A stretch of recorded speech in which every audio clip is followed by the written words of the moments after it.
इस कहानी को पूरा समझने के लिए कहानी के पहले सीज़न को ज़रूर पढ़ें। कहानी के पहले सीज़न का लिंक मैं आप लोगों को डिस्क्रिप्शन बॉक्स में दे दूँगी और साथ में इस वीडियो के कमेंट बॉक्स में पहले भाग का लिंक पिन कर दूँगी, तो आप लोग वहाँ से भी जाकर देख सकते हैं। मुझे तो लग रहा था आप लोगों को बहुत ज़्यादा एक्साइटमेंट है। जिस वीडियो में मैंने आप लोगों से पूछा था, एक भी नेगेटिव कमेंट नहीं आया, इसलिए मैंने इस कहानी को दोबारा शुरू किया। लेकिन पहली भाग पर तो अच्छा रिस्पॉन्स ही नहीं आया। कहानी आगे बहुत ही ज़्यादा इंटरेस्टिंग और ब्यूटीफुल है, तो कहानी को आगे बढ़ाने के लिए आप लोगों के सहयोग की ज़रूरत है। वीडियो पसंद आता है तो एक लाइक किए बिना बिल्कुल मत जाइएगा और कमेंट बॉक्स में अपनी राय भी दीजिएगा। पंखुड़ी की आंखों से बेतहाशा आंसू बह रहे थे और वो जिद पर अड़ी थी हॉस्पिटल जाने के लिए। आश्रय ने एक नज़र पंक्ति की तरफ देखा। पंक्ति भी तुरंत बोली, मुझे भी हॉस्पिटल जाना है आश्रय जी, प्लीज़ मुझे भी पंखुड़ी भाभी के साथ अस्पताल ले चलिए ना। ये बोलते हुए वो भी रो रही थी। आश्रय के पास अब और कोई ऑप्शन ही नहीं था। वो जानता था कि पंखुड़ी को ये सब नहीं पता चलना चाहिए था, लेकिन अब जब उसने आश्रय की बात सुन ली थी तो वो क्या ही कर सकता था। वहीं दूसरी तरफ सृष्टि प्रांस की तरफ देखते हुए बोली, घर पर सब ठीक है ना? प्रांस ने सृष्टि को अपने सीने से लगाया और बोला, घर पर सब ठीक है मॉम, आप बस अपना ख्याल रखिए, कुछ नहीं होगा डैड को, उनकी सर्जरी हो गई है ना, देखना अभी थोड़ी देर में उनको होश आ जाएगा। सृष्टि झट से बोली, वो तो पता है मुझे, अरे वो मेरे बिना कहीं रह पाएंगे? बेहोशी में भी सोच रहे होंगे कि कब होश में आऊं और कब अपनी यूनिवर्स को परेशान करूं। पर तुम पंखुड़ी को कुछ मत बताना, वो बहुत इमोशनल है, बेवजह परेशान हो जाएगी। तुम तो जानते ही हो उसे छोटी छोटी बात पर रोने लग जाती है, तो कैसे ही वो ये सब चीज़ें देख पाएगी। प्रांस ने कुछ नहीं कहा, बस उसे अच्छे से हक कर लिया। अभी तकरीबन 5 मिनट ही हुए थे कि उसकी नज़र सामने की तरफ गई, जहां पर पंखुड़ी चलते हुए उन दोनों के तरफ ही आ रही थी।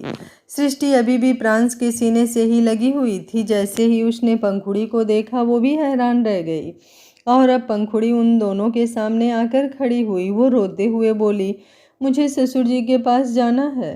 प्रांस और सृष्टि तो दोनों एक दूसरे की तरफ देख रहे थे और अब उनकी नज़र पीछे आश्रय और पंक्ति पर गई। सृष्टि कुछ बोलती उससे पहले ही पंखुड़ी एक बार फिर से बोली, बताइए ना सासू माँ, ससुर जी कहाँ हैं? मुझे उनके पास जाना है। सृष्टि ने उसके गाल पर अपना हाथ रखा और बोली, तुम यहाँ क्यों आई पंखुड़ी? तुम्हें यहाँ नहीं आना चाहिए था बच्चा, तुम्हें घर पर रहना चाहिए था ना। पंखुड़ी रोते हुए बोली, नहीं मुझे नहीं रहना घर पर, मुझे ससुर जी से मिलना है। उन्हें बोलना है कि वो ऐसे कैसे अपना एक्सीडेंट करवा सकते हैं। अभी तो उन्होंने मुझे चॉकलेट का पूरा बॉक्स भी नहीं ला कर दिया। उन्होंने मुझसे कहा था कि वो मुझे चॉकलेट का पूरा बॉक्स ला कर देंगे, और वो भी पंक्ति से बड़ा वाला। तो फिर वो ऐसे कैसे हॉस्पिटल में एडमिट हो सकते हैं? मुझे उनसे बात करनी है, आप मुझे प्लीज़ उनके पास लेकर चलिए ना।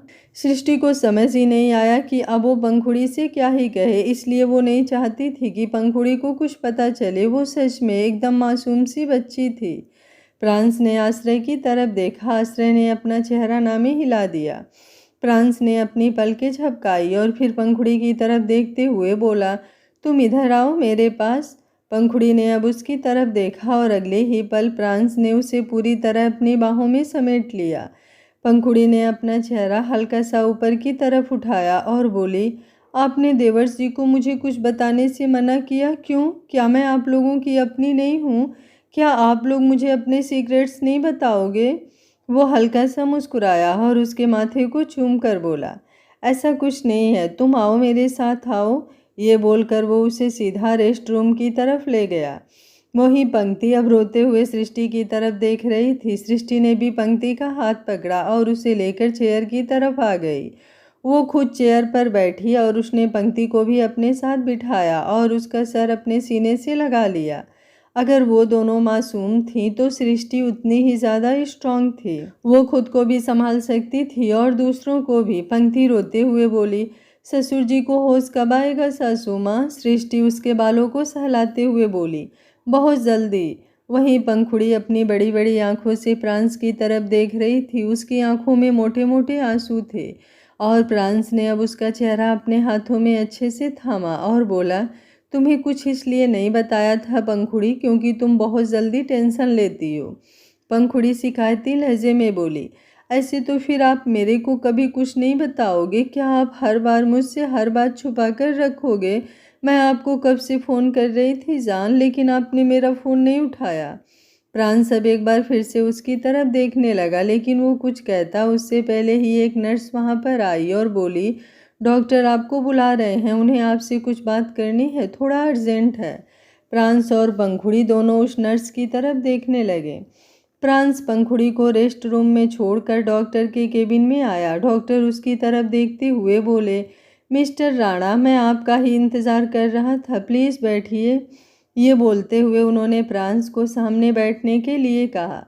प्रांस ने अपना हाथ दिखाकर उन्हें इशारा किया, उसे फिलहाल वहाँ पर नहीं बैठना था। डॉक्टर ने एक गहरी सांस ली और बोले, एक्चुअली मुझे मिस्टर प्रलय राणा के बारे में आपके साथ डिस्कस करना था। उनके सिर पर काफ़ी गहरी चोट लगी है और हमने उनके सारे इंटरनल टेस्ट कर लिए हैं, जिसके बाद हमें समझ में आ रहा है कि शायद मिस्टर प्रलय राणा अपनी याददाश्त खो सकते हैं, और या फिर वो अपनी याददाश्त ना खोकर कुछ कुछ चीज़ों को भूल सकते हैं, जैसे कोई इंसान, कोई तारीख, कोई जगह, कोई चीज़, वो कुछ भी हो सकता है। ये तो फिलहाल उनके होश में आने पर ही पता चलेगा, लेकिन मैं पहले ही आपको बता रहा हूँ ताकि आप उनके इस सिचुएशन के लिए खुद को और अपनी फैमिली को थोड़ा प्रिपेयर कर सकें। फ्रांस उनकी बात सुनकर हैरान रह गया था। प्रलय और उसका अपनी याददाश्त खो देना, ये तो बहुत ही ज़्यादा कॉम्प्लिकेटेड चीज़ हो गई थी। वो डॉक्टर की तरफ देखते हुए बोला, लेकिन सब नॉर्मल तो हो जाएगा ना डॉक्टर? डॉक्टर ने अपना चेहरा हाँ में हिलाया और बोला, यस ऑफ कोर्स, सब कुछ ठीक हो जाएगा, ये भी बस थोड़ा टेम्परेरी ही होगा, अदरवाइज तो कुछ ही दिनों में सब कुछ नॉर्मल हो ही जाना है। जैसे जैसे जख्म भरेगा वैसे वैसे मिस्टर प्रलय राणा पूरी तरह से ठीक हो जाएंगे। प्रांस ने अब राहत की एक गहरी सांस ली। कुछ देर बाद प्रांस बाहर की तरफ आया। वो सृष्टि को इन सब चीज़ों के बारे में बता रहा था कि अचानक ही उसकी नज़र पंखुड़ी पर गई, जो सामने की तरफ दरवाजे के पीछे खड़ी थी। उसकी आंखों से आंसू एक बार फिर से बहने लगे थे। अब वो आगे की तरफ आई और रोते हुए बोली, क्या ससुर जी मुझे भी भूल जाएंगे? प्रांस ने उसे अपने सीने से लगाया और बोला, ऐसा कुछ नहीं होगा। मुझे तो लगता है कि डैड बेशक से बाकी सब कुछ भूल जाएं, लेकिन तुम्हें कभी नहीं भूल पाएंगे। तुम फिक्र मत करो, तुम हमेशा उन्हें याद रहोगी। और अब तो डॉक्टर ने यह भी बता दिया है कि वो पूरी तरफ आउट ऑफ डेंजर है, बस कुछ ही देर में उन्हें होश आ जाएगा। तो तुम्हें उनकी ज़्यादा टेंशन लेने की कोई ज़रूरत नहीं है। अगर तुम चाहो तो तुम थोड़ी देर सो सकती हो। पंखुड़ी ने अपना चेहरा नामे हिलाया और बोली, नहीं, मुझे नहीं सोना जान, मुझे ससुर जी से मिलना है। जब उन्हें होश आ जाएगा और पूरा कन्फर्म हो जाएगा कि वो मुझे भूले नहीं है, मैं उन्हें अच्छे से याद हूँ, तभी मैं सोऊंगी, उससे पहले मुझे नहीं सोना। उसकी बात सुनकर अब प्रांस ने भी कुछ नहीं कहा। डॉक्टर की बात पर सबको टेंशन तो हो रही थी, लेकिन फिलहाल प्रलय आउट ऑफ डेंजर है और कुछ ही दिनों में वो पूरी तरह से ठीक भी हो जाएगा। ये जानकर सबने राहत की सांस ली।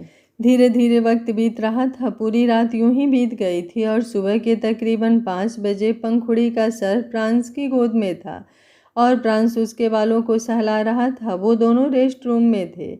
आश्रय भी पंक्ति के साथ दूसरे बेड पर था और उसने भी पंक्ति का स्वर अपनी गोद में रखा हुआ था। लेकिन जहाँ पंखुड़ी सो चुकी थी, वहीं पंक्ति अभी तक जाग रही थी। प्रांस पंखुड़ी के चेहरे की तरफ देख रहा था, जहाँ पहले वो बोल रही थी कि वो बिल्कुल नहीं सोएगी, लेकिन जब प्रांस उसे अपनी गोद में लेकर बैठा तो तकरीबन 5 मिनट में ही वो गहरी नींद में चली गई थी और अब तो उसे सोए हुए तकरीबन 3-4 घंटे हो गए थे। तभी एक नर्स वहाँ पर आई और प्रांस की तरफ देखते हुए बोली, पेशेंट को होश आ गया है। प्रांस ने एक गहरी सुकून की सांस ली। वहीं पंखुड़ी ने भी अपनी आंखें मसलते हुए अपनी आंखों को पूरी तरह से खोला और मुस्कुराते हुए बोली, ससुर जी को होश आ गया जान, चलो अब हम जल्दी से ससुर जी के पास चलते हैं। प्रांस हैरानी से उसकी तरफ देख रहा था। जब भी पंखुड़ी सोती थी तो उसे उठाने में प्रांस का पूरा जोर लग जाता था, लेकिन वो किसी कुंभकर्ण की तरह सोई रहती थी।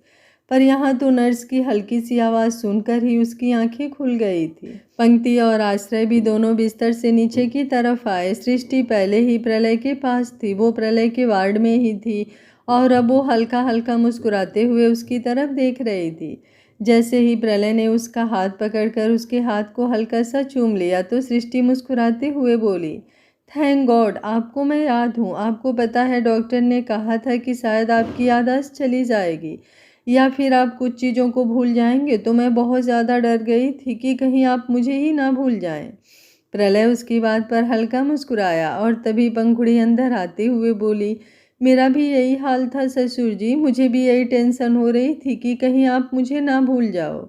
प्रलय उसकी तरफ देख रहा था। पंखुड़ी के पीछे पीछे अब पंक्ति, प्रांश और आश्रय भी वार्ड के अंदर आए। सबकी नज़रें प्रलय पर टिकी हुई थी। प्रांश दूसरी तरफ से प्रलय के करीब आया और हल्का सा मुस्कुराते हुए बोला, आप ठीक तो है ना डैड? प्रलय ने अपना चेहरा हाँ में हिलाया। आश्रय भी तुरंत बोला, आपने तो डरा ही दिया था डैड, सच में प्रलय लाना तो कोई प्रलय राणा से सीखे। पंक्ति भी हल्का सा मुस्कुराते हुए बोली, आपको पता है ससुर जी, हम सबको कितनी टेंशन हो रही थी। आप ऐसे बेड पर बिल्कुल भी अच्छे नहीं लग रहे। अब आप जल्दी से पूरी तरह ठीक हो जाइए और हमारे साथ घर चलिए। मुझे तो आपके बिना घर बिल्कुल सूना सूना लग रहा था। प्रलय मुस्कुराकर बोला, तुम हो तो सही राणा मेंशन की रौनक बढ़ाने के लिए, तुम्हारे होते हुए राणा मेंशन कभी सूना नहीं हो सकता। पंक्ति झट से बोली, पर आपके बिना मन नहीं लगता ससुर जी। प्रलय एक बार फिर से हल्का सा मुस्कुराकर बोला, बस कुछ दिन और फिर चलूंगा घर वापस, फिलहाल तो 2-3 दिन यहीं बेड पर रहना पड़ेगा। पंखुड़ी उसकी तरफ देखती हुई बोली, कोई बात नहीं, तब तक हम भी यहीं पर रहेंगे। प्रलय ने अब उसकी तरफ देखा और बोला, वैसे तुम कौन हो?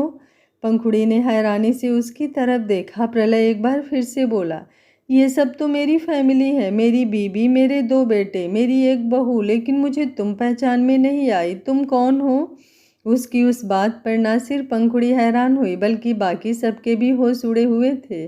डॉक्टर ने कहा था कि प्रलय कुछ कुछ चीज़ों को भूल सकता है, लेकिन वो पंखुड़ी को भूल जाएगा, ऐसा तो किसी ने नहीं सोचा था। पंखुड़ी तुरंत बोली, मैं आपकी भिंडी सी ससुर जी, आप मुझे भूल गए? प्रलय मुंह बनाते हुए बोला, भिंडी? वो तो मुझे बिल्कुल पसंद नहीं है, और इंसानों का नाम ऐसा कौन रखता है? भिंडी कैसा नाम है तुम्हारा? कहीं तुम भी भिंडी की तरह तो नहीं हो? पंखुड़ी की आंखों में अब नमी तैर गई। वो एक बार फिर से बोली, क्या सच में आपको मैं याद नहीं हूँ? प्रलय ने अपना चेहरा नामी हिला दिया। पंखुड़ी मासूमियत से प्रलय की तरफ देख रही थी। पंखुड़ी ने अब सृष्टि की तरफ देखा और बोली, सासू माँ। सृष्टि जल्दी से उसके पास आई और बोली, कोई बात नहीं पंखुड़ी बेटा, अगर तुम्हारे ससुर जी को तुम याद नहीं हो तो क्या हो गया? पंखुड़ी झट से बोली, ये आप क्या बोल रही हैं सासू माँ? ये कोई छोटी बात है क्या? भला ऐसे कैसे ससुर जी मुझे भूल सकते हैं?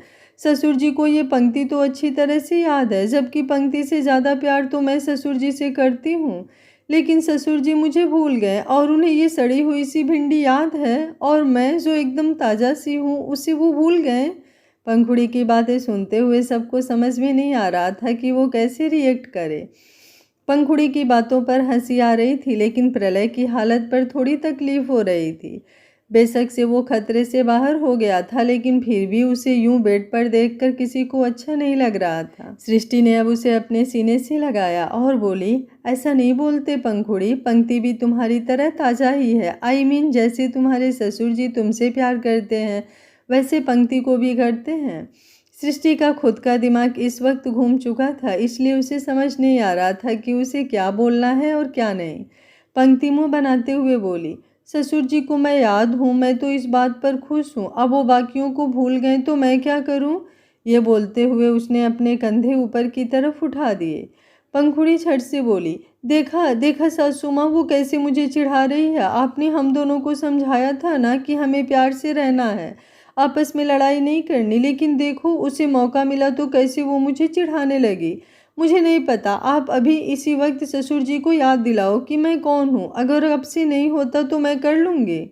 ये बोलकर वो सृष्टि से अलग हुई और वापस प्रलय की तरफ देखने लगी। प्रलय अभी भी हैरानी भरी नज़रों से उसे ही देख रहा था। वो प्रलय के बिल्कुल करीब हुई और बोली, आप याद करने की कोशिश कीजिए ससुर जी, जैसे आपके 2 बेटे हैं वैसे ही आपकी 2 बहुएँ भी तो हैं। ये वाली तो कुछ खास नहीं है, लेकिन मैं तो आपको सबसे प्यारी हूँ ना। आपने कहा था कि जान से ज़्यादा प्यारी, मेरा मतलब आपकी जान से ज़्यादा नहीं, जो मेरी जान है उनसे ज़्यादा प्यारी आपको मैं हूँ। प्रलय ने अपना चेहरा एक बार फिर से ना में हिला दिया और बोला, मुझे सच में कुछ याद नहीं आ रहा और अब तो मेरा सिर दर्द हो रहा है, तो क्या ये सब तुम मुझे बाद में याद दिलाओगी? पंखुड़ी उसकी तरफ देखती ही रह गई। सृष्टि प्रलय से बोली, आप एक काम कीजिए डिस्ट्रॉयर, आप फिलहाल आराम कीजिए, कोई बात नहीं, अगर आपको पंखुड़ी याद नहीं आ रही है तो इट्स ओके। पंखुड़ी झट से बोली, ऐसे कैसे इट्स ओके सासू माँ? प्रांस पंखुड़ी का हाथ पकड़कर बोला, तुम एक काम करो, तुम मेरे साथ चलो, अभी हम डैड को रेस्ट करने देते हैं। जब वो थोड़ी देर बाद दोबारा उठेंगे तो शायद तुम उन्हें अपने आप ही याद आ जाओगी। पंखुड़ी ने तुरंत पूछा, लेकिन अगर मैं उन्हें याद नहीं आई तो? उसका सवाल सुनकर इस बार आश्रय बोला, नहीं भाभी, सच में ऐसा हो सकता है, कई बार हो सकता है।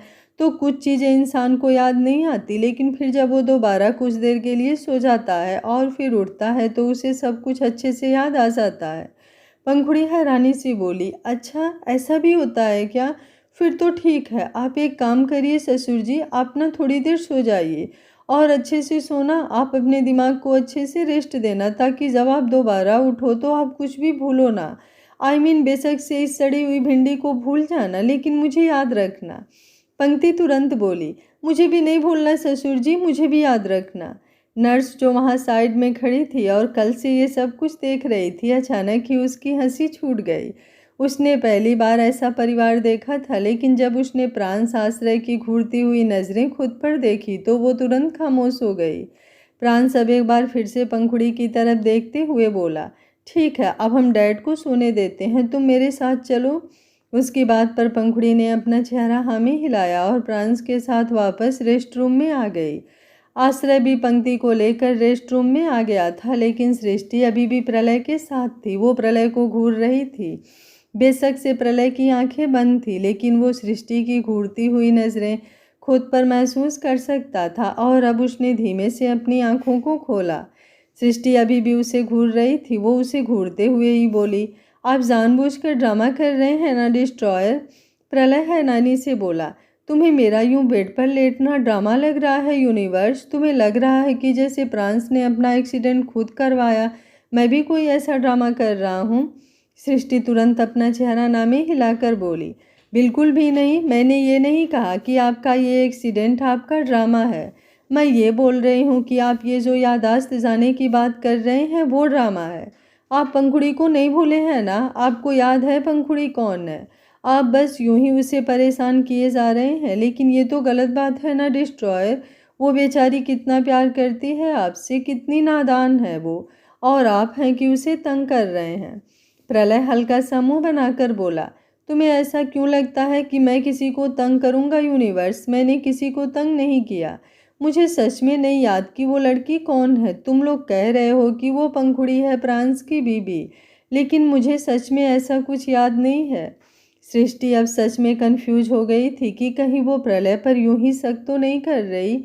हो सकता है प्रलय को सच में पंखुड़ी के बारे में कुछ याद ना हो, पर ऐसा भी कैसे हो सकता है कि प्रलय को बाकी सब के बारे में तो सब कुछ अच्छे से याद है, बस पंखुड़ी के बारे में ही याद नहीं है।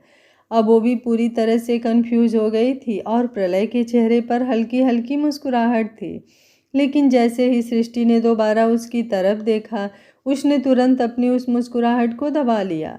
वहीं प्रांस जो पंखुड़ी को लेकर रेस्ट रूम में बैठा था, पंखुड़ी का सर उसकी गोद में था और प्रांस उसे सोने के लिए बोल रहा था, लेकिन अब पंखुड़ी की नींद उड़ी हुई थी।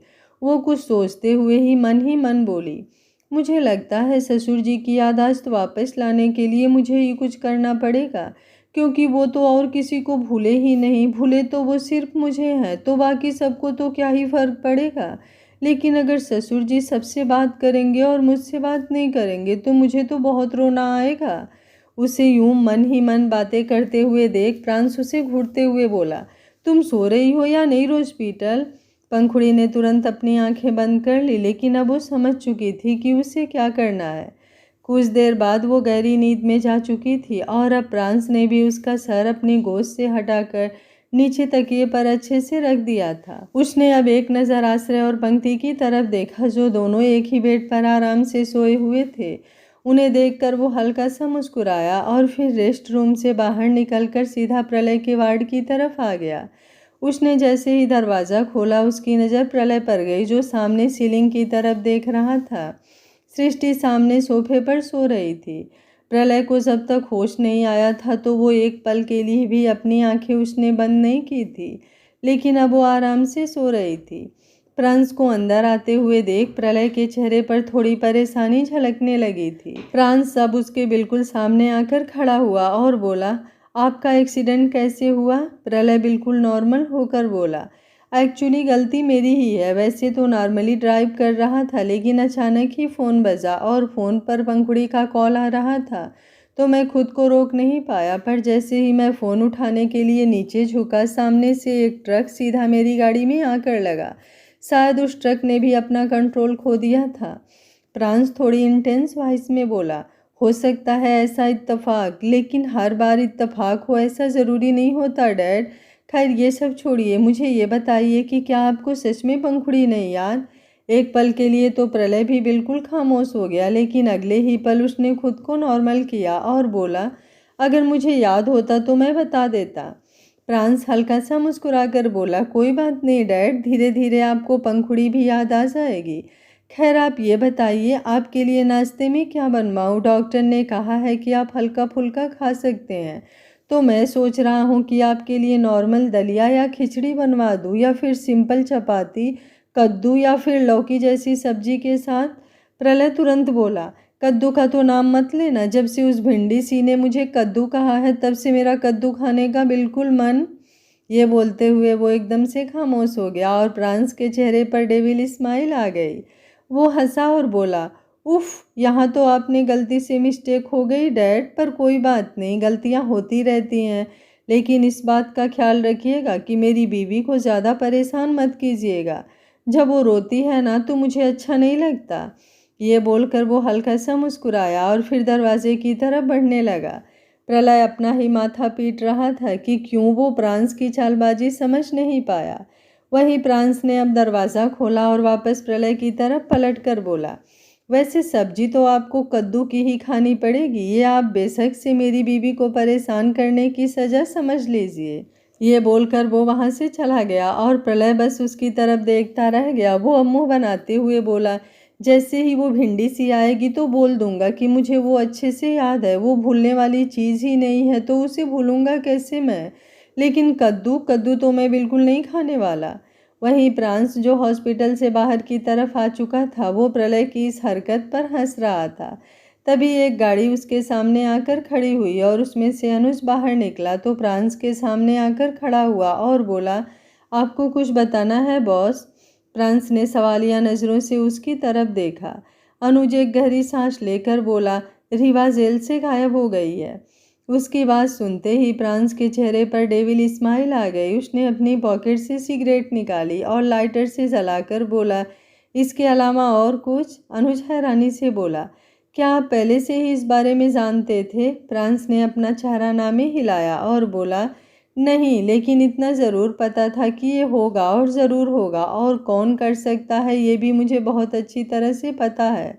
कल मुझे डैड का एक्सीडेंट इत्तेफाक लग रहा था, लेकिन अब तो कन्फर्म हो गया कि ये कोई इत्तेफाक नहीं है। मैं पूरी तरह से यहाँ उलझ जाऊँ, इसलिए किसी ने जानबूझकर ये एक्सीडेंट करवाया। अनुज ने तुरंत पूछा, आखिर कौन है वो इंसान जो ये सब कुछ करवा रहा है? प्रांस तिरछा मुस्कुराया और बोला, और कौन होगा? वही जो पहले भी बहुत बुरी तरह से हार चुका है और लगता है अब वो उसके पूरी तरह से खत्म होने के इरादे हैं। अनुज के चेहरे पर हैरानी और भी ज़्यादा बढ़ गई और फिर प्रांस डेविल एक्सप्रेशन के साथ बोला, तुषार जिंदल। अनुज और भी ज़्यादा शॉक्ड हुआ। वो जल्दी से बोला, लेकिन उसका और आपका तो मैटर कब का खत्म हो चुका है बॉस, वो अब दोबारा आपसे पंगे क्यों लेगा? प्रांस तिरछी मुस्कुराहट के साथ बोला, एक कुत्ते की पूंछ कभी सीधी नहीं हो सकती। अनुज और तुषार जिंदल भी वही कुत्ता है, और कुत्तों की आदत होती है शेर को उंगली करने की। लेकिन अगर शेर ने हल्का सा अपना मुंह भी खोला तो वो कुत्ते अपने बिल में घुस जाते हैं। कोई बात नहीं, अभी फ़िलहाल उन लोगों को जो करना है वो करने दो। प्रांस राणा यूं ही किसी की हरकत पर फड़फड़ाता नहीं, लेकिन अगर सामने से कोई हरकत हुई तो प्रांस राणा चुप रहने वालों में से भी नहीं है। ये बोलकर अब वो सिगरेट के लंबे लंबे कस भरने लगा और अनुज बस उसकी तरफ देखता रह गया। तकरीबन आधे घंटे बाद प्रलय बिस्तर पर लेटा हुआ था और सृष्टि की तरफ देख रहा था। वो मुंह बनाते हुए बोला, यहाँ पति की हड्डियाँ टूटी पड़ी है और पत्नी को सोने के अलावा और कोई काम ही नहीं है। कोई बात नहीं, एक बार अच्छी तरह से ठीक हो जाऊं, उसके बाद अगर पूरी पूरी रात मैंने तुम्हें जगा कर नहीं रखा तो मैं भी प्रलय राणा नहीं। ये बोलते हुए उसके चेहरे पर इंटेंस एक्सप्रेशंस थे। तभी वार्ड का दरवाज़ा खुला। नताशा और तनुज प्रलय से मिलने के लिए आए थे। वो दोनों अंदर की तरफ आ रहे थे तो उनकी नज़र सृष्टि पर भी गई। नताशा कुछ बोलने को हुई लेकिन प्रलय ने इशारे से उसे चुप करवा दिया। अभी वही सृष्टि के सोने से मुंह बना रहा था, लेकिन अब वही नताशा को चुप करवा रहा था।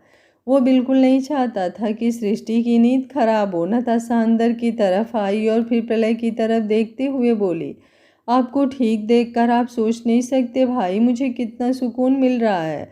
आपको पता है, कल आपको बेहोश देखकर मेरी तो जान ही निकलने को हो रही थी। प्रलय तुरंत बोला, तुम्हें क्या लगा कि मैं इतनी आसानी से कहीं चला जाऊंगा? बिल्कुल भी नहीं, अभी तो बहुत कुछ बाकी है। नताशा की आंखों में आंसू आ गए। वो जल्दी से प्रलय के सीने से लगकर बोली, ऐसा मत बोलिए भाई, आपको कुछ होने के डर से ही जैसे सांस रुकने लग जाती है। एक तो मैंने वैसे ही बहुत गलतियां की हैं, उनकी वजह से मुझे हमेशा गिल्टी फील होता है। और अगर, प्रलय उसकी तरफ देखते हुए बोला, उस वक्त तुम छोटी थी लेकिन अब तो तुम बूढ़ी हो गई हो नताशा, कम से कम अब तो ये बोरिंग सी बातें मत किया करो। नताशा अब उसे घूर कर देखने लगी। तनुज नताशा पर हंसने लगा था। नताशा मुंह बनाते हुए बोली, जाइए, मुझे तो आपसे बात ही नहीं करनी भाई। तनुज मुस्कुरा कर बोला, अभी तुम ही अपने भाई के लिए रो रही थी और अब तुम्हें ही अपने भाई से बात नहीं करनी। नताशा अब एक बार फिर से हंसने लगी थी। तकरीबन आधा घंटा वहीं पर बिताने के बाद वो लोग वहां से जा चुके थे और अब रागिनी और हार्दिक प्रलय के लिए टिफिन लेकर वहां पर पहुंचे। प्रलय का टिफिन अलग से था, लेकिन बाकी सबका खाना भी वो लोग लाए थे। वैसे तो प्रांस का पूरा पूरा मन था प्रलय को कद्दू की सब्जी खिलाने का, लेकिन फिलहाल उसने उसके लिए वेजिटेबल सूप और दलिया ही मंगवाया था। और वो सब खाना देखकर प्रलय ने राहत की सांस ली, क्योंकि वो अभी पंखुड़ी को और भी ज़्यादा परेशान करने वाला था। सृष्टि रागिनी की तरफ देखते हुए बोली, तुम एक काम करो रागिनी, तुम रेस्ट रूम में चली जाओ, वहाँ पर पंक्ति और पंखुड़ी दोनों हैं, अब उन्हें चाय वगैरह पिला देना। उसके बाद उन दोनों को अपने साथ घर भी ले जाना, क्योंकि अब यहाँ पर रहने का कोई मतलब नहीं बनता। मैं यूँ यहाँ पर डिस्ट्रॉयर के साथ।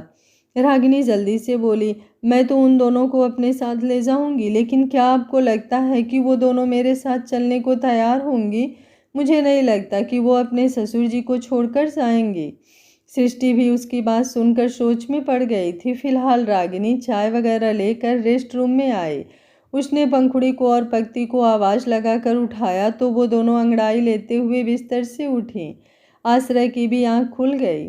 पंखुड़ी ने तुरंत रागिनी की तरफ देखते ही पूछा, ससुर जी को मैं याद आ गई? रागिनी, जिसे ये तो नहीं पता था कि प्रलय जानबूझकर पंखुड़ी को परेशान कर रहा, लेकिन उसे ये ज़रूर पता था कि शायद प्रलय पंखुड़ी को भूल गया है।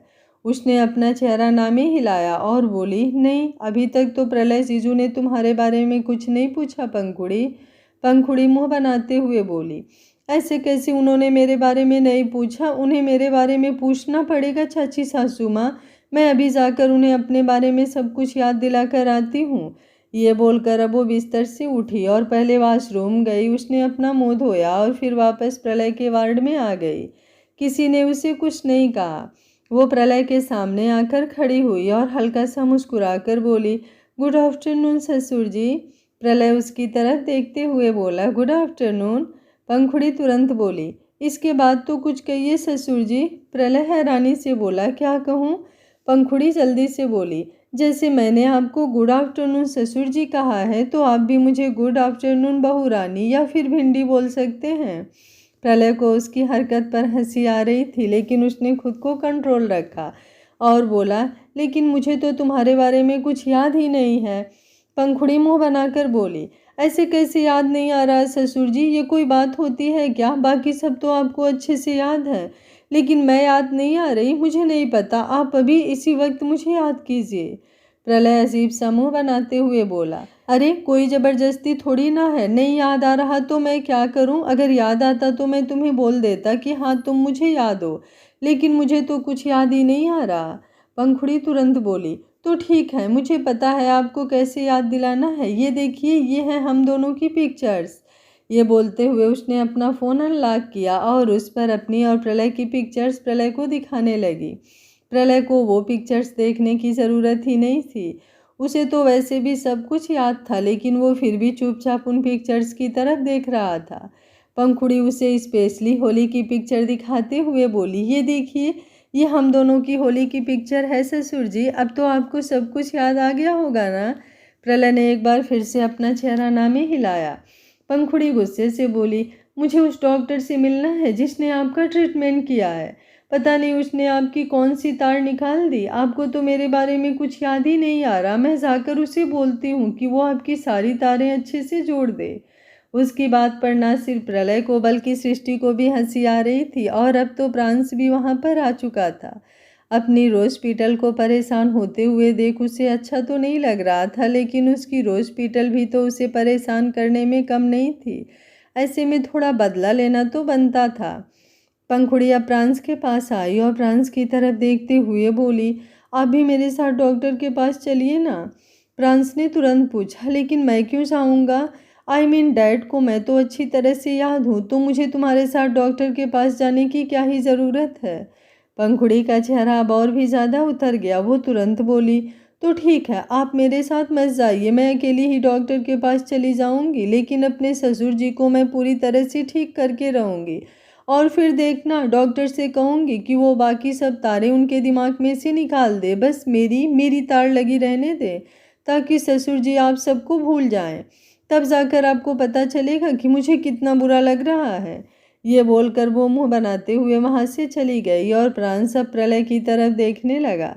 वो दोनों आंखों ही आंखों में जो आपस में बातें कर रहे थे, सृष्टि को अब तो कन्फर्म हो गया था कि प्रलय ड्रामा कर रहा है। वो तुरंत बोली, आप ड्रामा कर रहे हैं ना डिस्ट्रॉयर? आपको बहुत अच्छी तरह से याद है कि पंखुड़ी कौन है, लेकिन आप जानबूझकर नाटक कर रहे हैं। कितने हार्टलेस हैं आप डिस्ट्रॉयर! आप ऐसा कैसे कर सकते हैं बेचारी के साथ? प्रलय तुरंत बोला, अच्छा, और वो जो मुझे परेशान करती है उसका क्या? प्रांश थोड़ा सर्द आवाज में बोला, कहीं ऐसा ना हो डैड कि आपका दांव आप पर ही भारी पड़ जाए। मेरी वाली दिखती मासूम सी है, लेकिन जब हरकत करती है तो सामने वाले के होश उड़ जाते हैं। ज़रा बच कर रहिएगा। प्रलय तुरंत बोला, कोई बात नहीं, देख लूँगा मैं तुम्हें और तुम्हारी वाली को भी। उसकी बात पर अब प्रांश की नज़रें उस पर और भी ज़्यादा इंटेंस हो गई। पहले तो उसने सोचा था कि वो पंखुड़ी को बता देगा, लेकिन अब तो वो भी इंतज़ार करने वाला था कि कब प्रलय का दांव प्रलय पर ही भारी पड़ जाए। वहीं पंखुड़ी डॉक्टर के सामने बैठी थी और डॉक्टर ने अपने माथे पर अपना हाथ रखा हुआ था। वो एक गहरी सांस लेकर बोला, आप बात को समझने की कोशिश कीजिए मिसेज प्रांस राणा। पेशेंट के दिमाग में तार नहीं होती है। उनकी बात पूरी होती उससे पहले ही पंखुड़ी गुस्से से बोली, तो फिर ऐसा कैसे हो सकता है कि एक इंसान को बाकी सब कुछ तो याद रहे, बस वो मुझे भूल जाएं? मुझे नहीं पता। अभी इसी वक्त मेरे ससुर जी का दिमाग या तो चेंज करके दीजिए, या फिर जो भी आपने खराब किया है उसे ठीक कीजिए। उसकी बात सुनकर डॉक्टर को अपनी किस्मत पर रोना आ रहा था कि वो डॉक्टर बना ही क्यों, क्योंकि सामने बैठी लड़की ने तो उसे इंजीनियर या फिर एक शॉपकीपर समझ लिया था, जो या तो अपना सामान बदल दे या फिर जो तारे उससे गलत जुड़ गई वही सही तरीके से जुड़ दे। नर्स भी पंखुड़ी की बात सुनकर हंस रही थी। डॉक्टर कुछ सोचते हुए बोला, वैसे मेरे पास एक सल्यूशन है, अगर आप चाहें तो उस सल्यूशन से अपने ससुर जी को अपनी याद दिलवा सकती हैं। पंखुड़ी ने हैरानी से उनकी तरफ देखा और फिर डॉक्टर ने जो कहा उसे सुनकर पंखुड़ी के चेहरे पर हल्की सी स्माइल आ गई। वो तुरंत बोली, thank you so much doctor, लेकिन अगर इससे भी मेरे ससुर जी को सब कुछ याद नहीं आया ना, तो आपको ही कुछ करना पड़ेगा। और अगर आपने मेरे ससुर जी का दिमाग ठीक नहीं किया तो मैं आपका दिमाग अच्छे से खराब कर दूंगी, हाँ नहीं तो। ये बोलकर अब वो डॉक्टर के केबिन से बाहर निकल गई और डॉक्टर ने राहत की एक सांस ली। हालांकि पूरी राणा फैमिली ही धमकियों पर काम करवाने वाली थी, लेकिन पंखुड़ी की धमकी तो उन्हें सबसे ज़्यादा डेंजरस लग रही थी। वहीं दूसरी तरफ पंखुड़ी अब प्रलय के वार्ड में आई और आते ही उसने एक नज़र प्रलय को देखा और फिर सृष्टि की तरफ बढ़ गई। वो हल्का सा मुस्कुराकर बोली, सासू माँ, मैं सोच रही थी कि मैं घर पर चली जाऊँ, वैसे भी यहाँ पर मेरे रुकने का कोई फ़ायदा तो है नहीं। ससुर जी तो मुझे भूल ही चुके हैं, तो मैं यहाँ पर रहकर भी क्या करूँगी, इसलिए मैं एक काम करती हूँ, मैं घर पर चली जाती हूँ। उसकी बात सुनकर प्रलय हैरान रह गया। बेशक से उसे पंखुड़ी याद हो या ना हो, ये बात की बात थी, लेकिन पंखुड़ी को यहाँ से जाना तो बिल्कुल भी नहीं चाहिए था। सृष्टि खुद हैरान थी कि पंखुड़ी वहाँ से जाने की बात कैसे कर सकती है, लेकिन जब पंखुड़ी ने डिसाइड कर ही लिया था कि उसे घर जाना है, तो वो भी उसे कैसे ही रोक सकती थी। इसलिए वो हल्का सा मुस्कुरा कर बोली, ठीक है, मैं अभी प्रांस को बोलती हूँ कि वो तुम्हें घर ले जाएगा। वैसे भी तुम कल रात से यहाँ पर हो और प्रांस तो कल शाम से ही यहाँ पर है। ऐसे में अब उसे भी थोड़ी रेस्ट की ज़रूरत है। मैं तो फिर भी यहाँ सोफे पर सो जाती हूँ, लेकिन प्रांस तो एक पल के लिए भी नहीं सोया। पंखुड़ी ने कुछ नहीं कहा, बस चुपचाप अपनी जगह पर खड़ी रही। उसकी तिरछी नज़रें प्रलय की तरफ थी और प्रलय भी उसे घूर रहा था, क्योंकि वो बिल्कुल नहीं चाहता था कि पंखुड़ी वहाँ से जाए। इतना शायद अब उसे प्रांस, आश्रय और परीक्षा के साथ अटैचमेंट नहीं थी जितनी उसे पंखुड़ी के साथ हो चुकी थी। सृष्टि के बाहर आने के बाद अब पंखुड़ी भी बाहर की तरफ आई। अब प्रांस ने पंखुड़ी के घर जाने की बात सुनी तो वो भी दंग रह गया था, लेकिन कुछ वक्त के लिए पंखुड़ी को आराम मिलेगा ये सोचकर ही वो उसे लेकर घर के लिए निकल गया।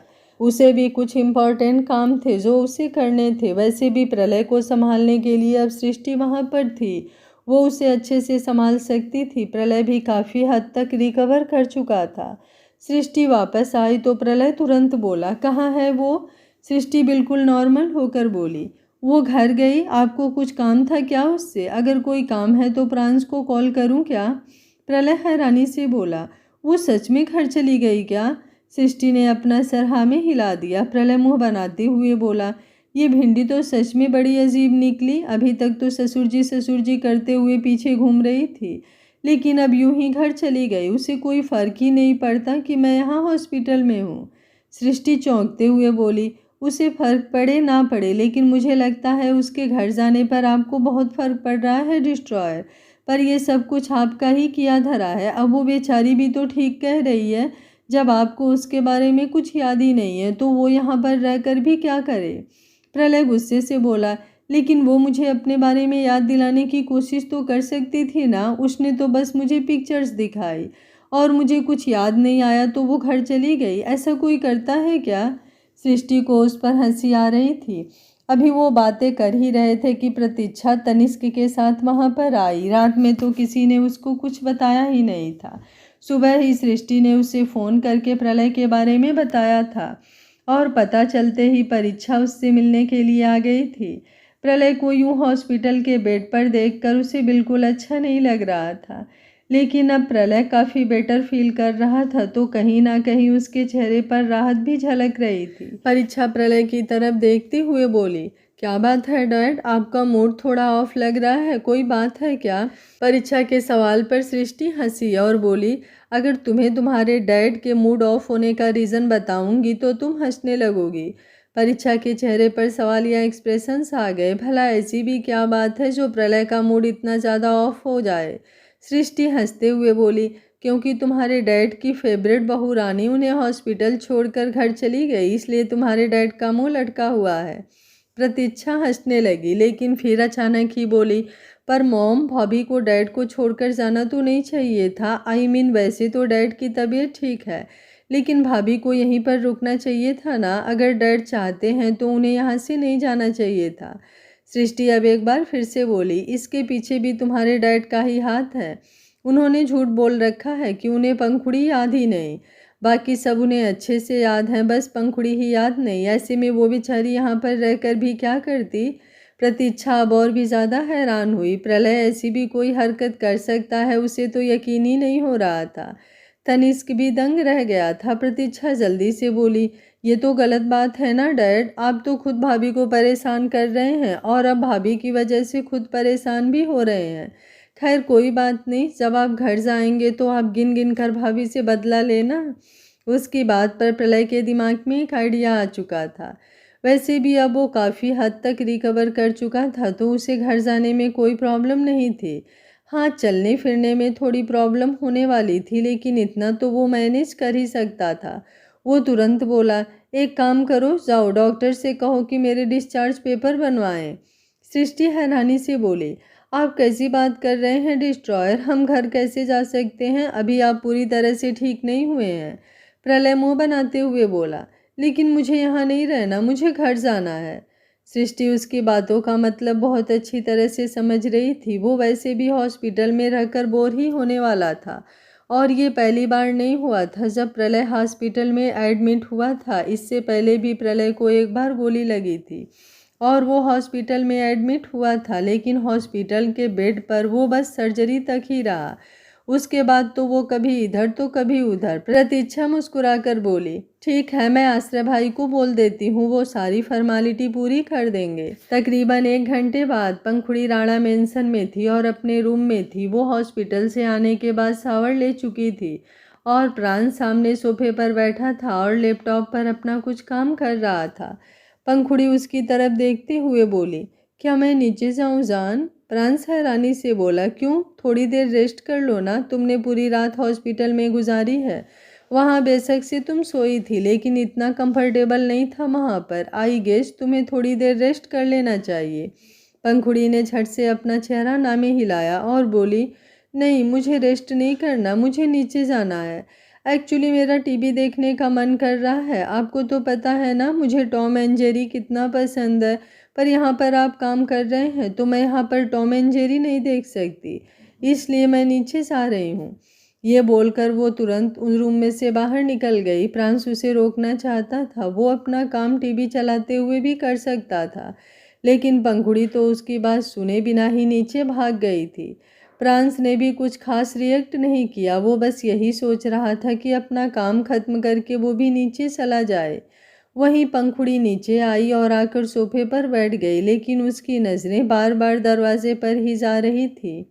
यूं ही तकरीबन 1 घंटा बीत गया और वो कभी घर में इधर उधर टहलती तो कभी उधर। रागिनी भी उसे बोल चुकी थी 2-3 बार कि वो जाकर रेस्ट कर ले, लेकिन पंखुड़ी बस इधर उधर टहलते हुए कभी सोफे पर आकर बैठ जाती तो कभी किचन में चली जाती। खाना तो उसने खाया नहीं था, लेकिन इधर उधर के स्नैक्स उसने खाने से भी ज़्यादा खा लिए थे। और फिर तभी बाहर गाड़ी पार्क होने की आवाज़ आई और पंखुड़ी का चेहरा एकदम से खिल गया। तकरीबन 2 मिनट बाद ही प्रलय सृष्टि के साथ घर के अंदर आया। आश्रय और पक्ति भी उन दोनों के साथ ही थे। जैसे ही प्रलय ने पंखुड़ी को देखा, उसने अपना मुंह बनाया और अपना चेहरा दूसरी तरफ घुमाने लगा, लेकिन उससे पहले ही पंखुड़ी सीढ़ियां चढ़ते हुए अपने रूम में चली गई। प्रलय हैरान रह गया। अब उसके कानों में प्रांस की कही हुई बात गूंज रही थी कि कहीं उसका दांव उस पर ही भारी ना पड़ जाए। कहाँ तो वो पंखुड़ी को परेशान करने का सोच रहा था, कहाँ पंखुड़ी ने उसकी नाक में दम कर दिया था, क्योंकि पंखुड़ी उसे इग्नोर कर रही थी और इग्नोरेंस ही तो प्रलय राणा को बर्दाश्त नहीं थी। सृष्टि ने जब यूं पंखुड़ी को ऊपर जाते हुए देखा तो उसकी भी हंसी छूट गई। वो प्रलय की तरफ देखते हुए बोली, आपकी बहू तो आपको बिल्कुल भी भाव नहीं दे रही डिस्ट्रॉयर। बेटा तो फिर भी चलो थोड़ा बहुत मुंह बनाता था, लेकिन बहू ने तो अब उसे भी क्रॉस कर दिया। क्या फ़ायदा हुआ आपके घर आने का, जब यहाँ आकर भी आपको अपनी बहू से इग्नोरेंस ही मिलने वाली है। प्रलय ने उसे घूर कर देखा और बोला, कहीं मैंने उसे ज़्यादा तो हर्ट नहीं कर दिया? सृष्टि हैरानी से बोली, आपको क्या लगता है वो ये सब इसलिए कर रही है क्योंकि वो हर्ट है? नहीं डिस्ट्रॉयर, कुछ ना कुछ खतरनाक तो उसके दिमाग में चल रहा है। आप बस उसकी बारी का इंतज़ार कीजिए। उसकी बात पर प्रलय के चेहरे का रंग भी थोड़ा फीका पड़ गया। आज का पार्ट आप लोगों को कैसा लगा कमेंट बॉक्स में अपनी राय ज़रूर दीजिएगा। कहानी अच्छी लग रही है तो वीडियो को लाइक, शेयर एंड चैनल को सब्सक्राइब कर लीजिएगा। Thank you for watching. मिलते हैं कहानी के अगले भाग में।